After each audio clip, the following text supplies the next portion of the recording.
Oh, honey, are you not feeling any better? Not even a little bit. What did the doctor say again? He couldn't find out what was wrong with me.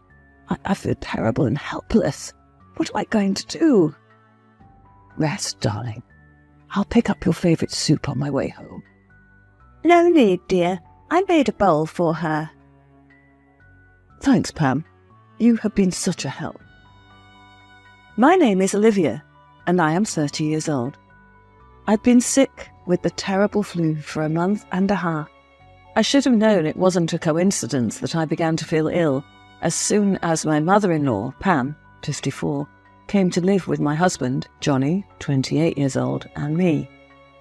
Her husband had separated from her years ago, and she'd been alone since then.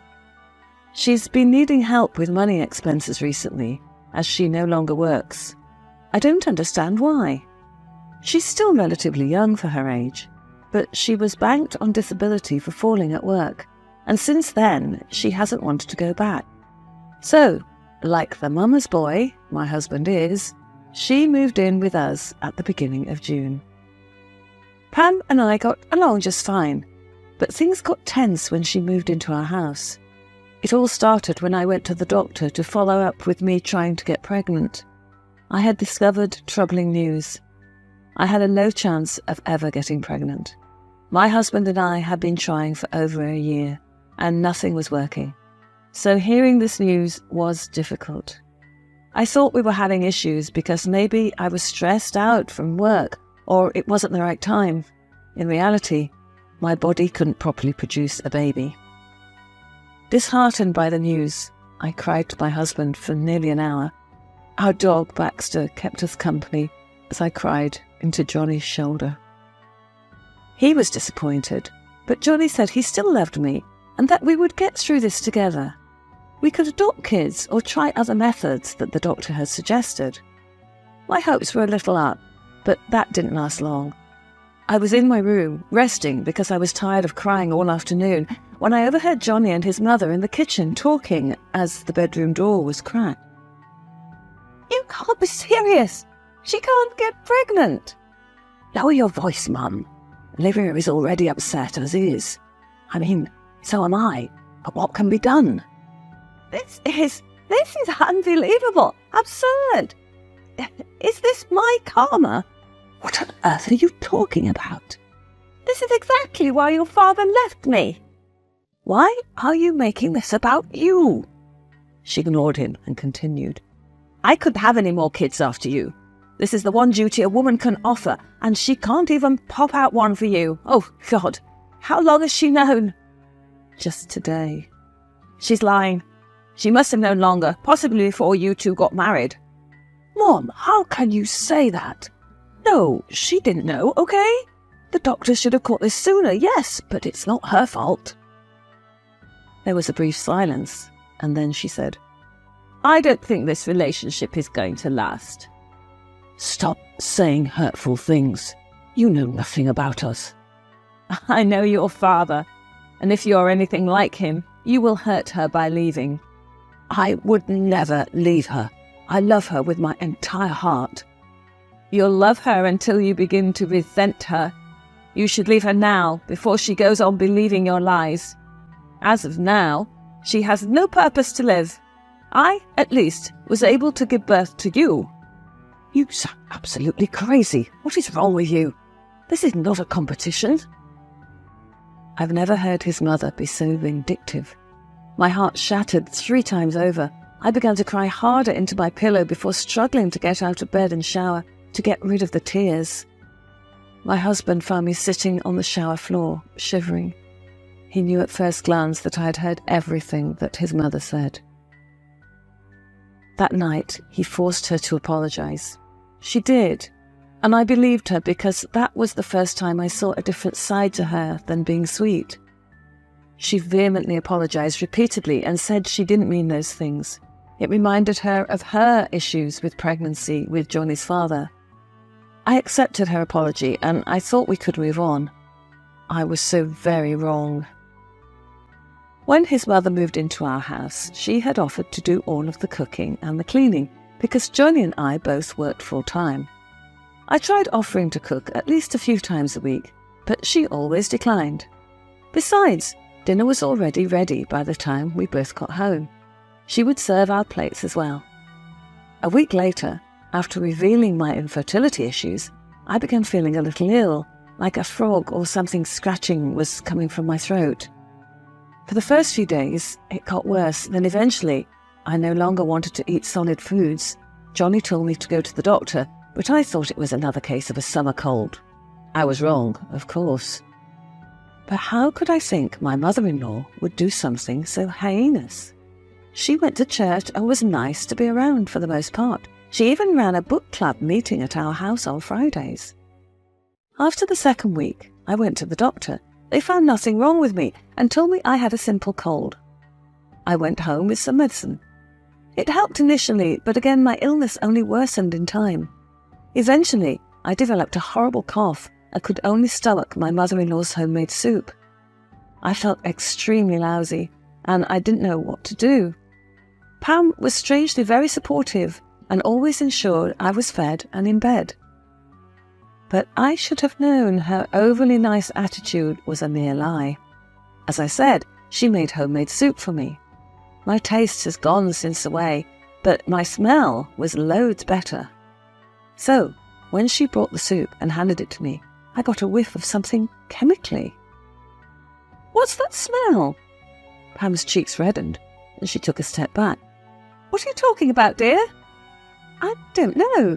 It just smells kind of funky. Maybe that's not the right word. Chemically." I was cleaning the kitchen. The smell must have lingered on my hands. I took a whiff of the soup, and I could faintly smell something off. "Are you sure?" "Yes, here, smell my hands." She stuck her hands out. They smelt chemically, but didn't smell like the brand we bought. I pegged it so that I was losing my sense of smell. I shouldn't have. I should have trusted my gut. However, my emotional state was only getting worse and worse. I couldn't fight against the impending feeling of depression. I felt like I was worthless.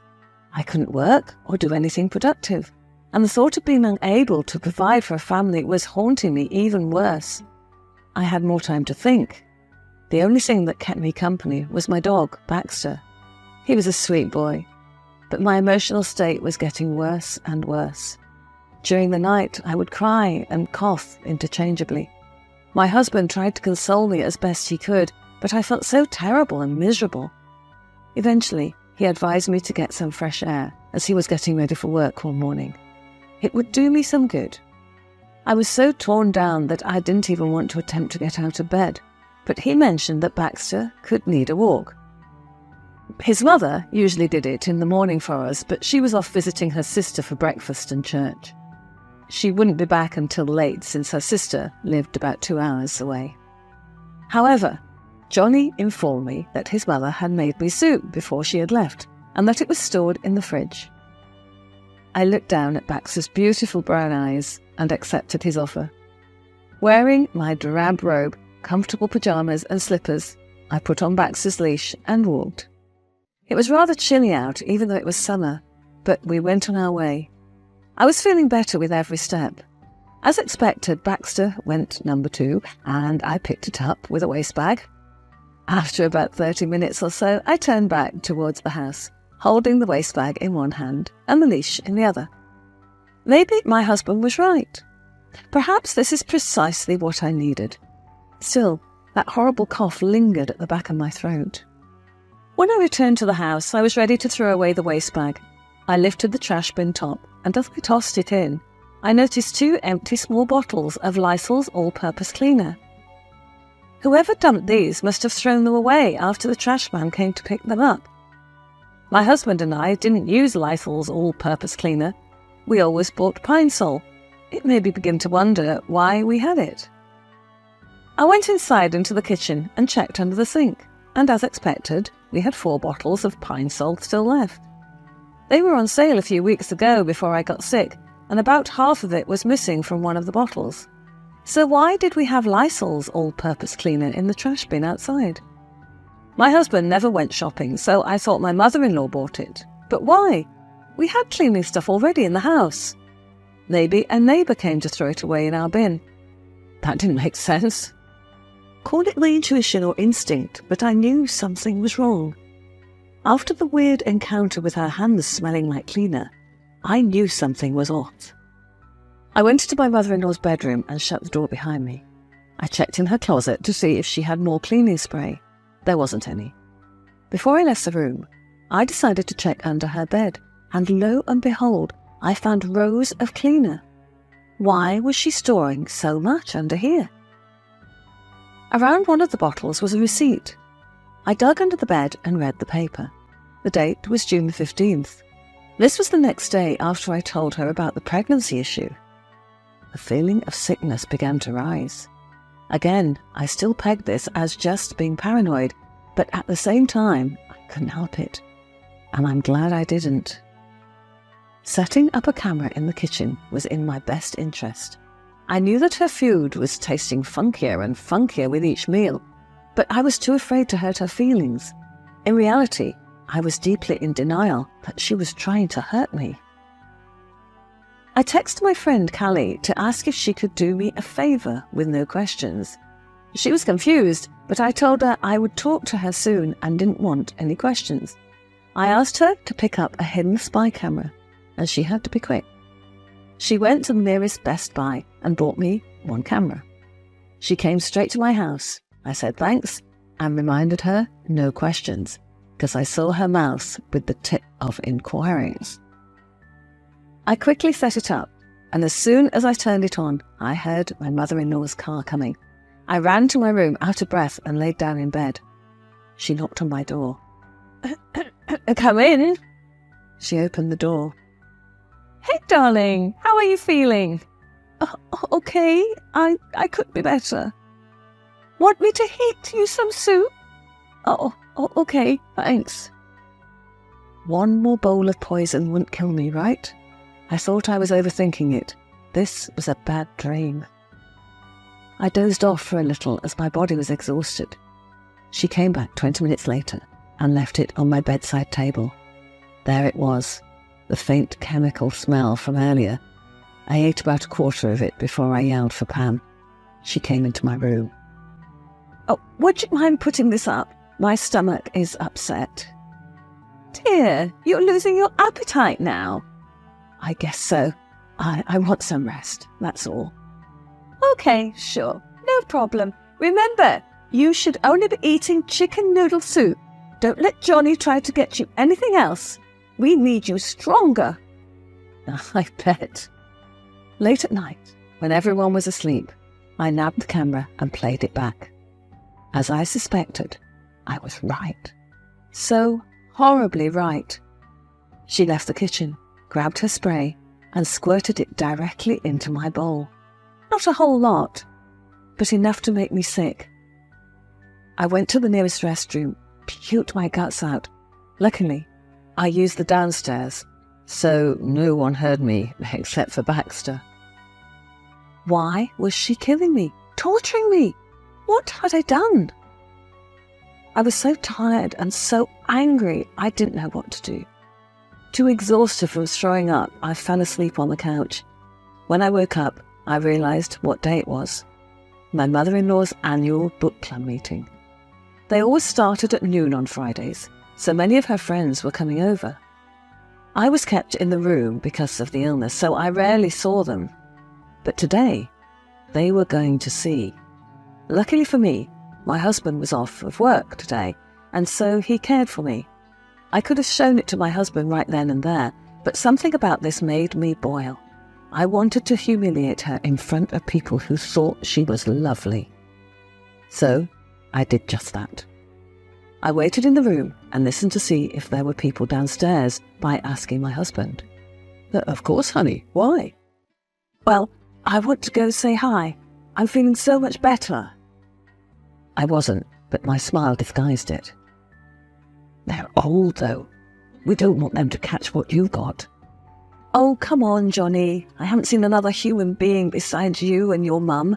I just want to pop my head in, and I'll keep my distance. Besides, You weren't contagious after the 3-day mark."